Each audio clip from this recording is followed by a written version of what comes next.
میرا سوال یہ ہے کہ کیا ابلیس کی اللہ تعالیٰ کی نافرمانی کرنے سے پہلے بھی جہنم موجود تھی؟ اللہ تعالیٰ نے یہ تو نہیں بنایا کہ آج سے میں جہنم بنا رہا ہوں تو تمہیں جہنم میں ڈالوں گا.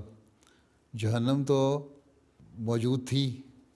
ٹھیک ہے، اللہ تعالیٰ نے پتہ نہیں کہ کب سے مخلوق بنائی، کیا کیا تھا. آدم کا قصہ ہمارے سامنے ہے نا. اس آدم سے پہلے ہی بہت سارے آدم پیدا ہوئے.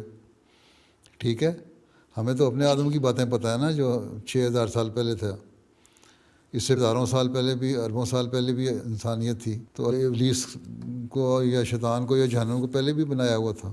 ان لوگوں کو بھی سزائیں دیتے ہوگا جو برے کام کرتے تھے. اس لیے دوسری بات یہ ہے کہ یہ دنیا جو ہے اس میں بھی جنت اور جہنم ہے.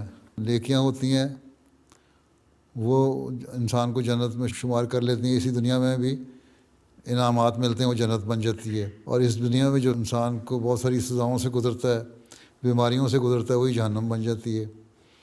تو یہ بھی ایک مطلب ہے اس کا.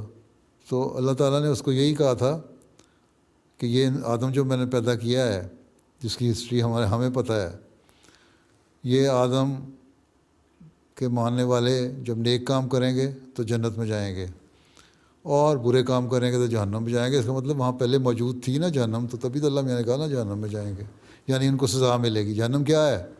جہنم ایک جیل خانہ ہے، ایک سزا ہے، یہ کہہ لو ہسپتال ہے. جو بیمار ہے ان کا علاج ہوگا وہاں، اور جب وہ ٹھیک ہو جائیں گے تو وہاں سے نکل جائیں گے. یا ایک جیل ہے، اس میں سزا ہے، کچھ عرصہ سزا کاٹیں گے اپنی برائیوں کی، پھر اللہ تعالیٰ ان کو نکال دے گا. اللہ تعالیٰ یہ کہتا ہے جہنم خالی ہو جائے گی ایک وقت میں، اور جنت بھر جائے گی.